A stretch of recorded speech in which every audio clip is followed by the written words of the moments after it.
علم کمال و فضیلت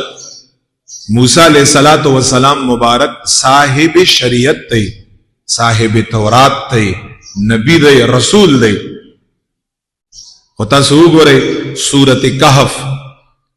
تاسو مشہور سورت تے حضر علیہ السلام د مبارک په نبوت کې او هغه کې اختلاف دی چې آیا دا نبی وو کنه هغه یو ځان له مسله حضر علیہ الصلوۃ والسلام مبارک فرمائی وآتیناہ من لدنا علما اللہ فرمائی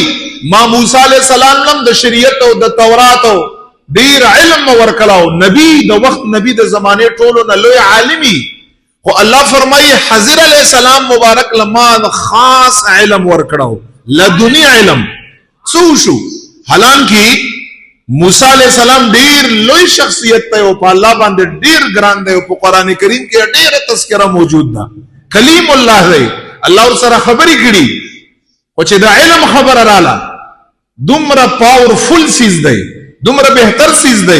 دومره کمال والا دی چې خدای پاک جل جلاله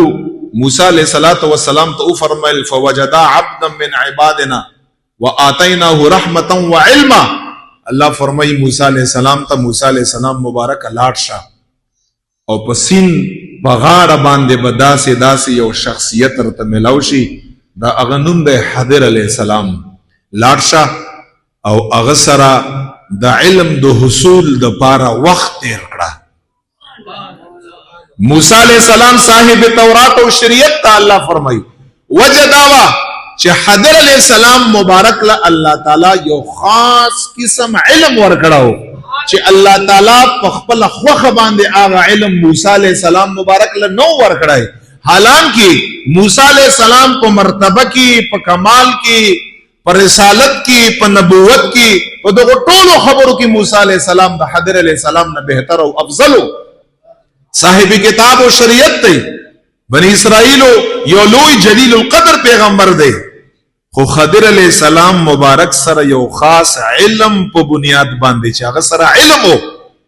او یو خاص علم چې هغه ته ویل کېږي علم لدنی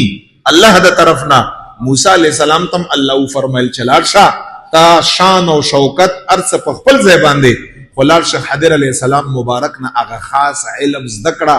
شاګردی وکړه طالب علم ور سره وکړه حصول د علم ترنه وکړه چې څه شرایط دي هغه شرایط ور سره ومنه اولاد شو داغه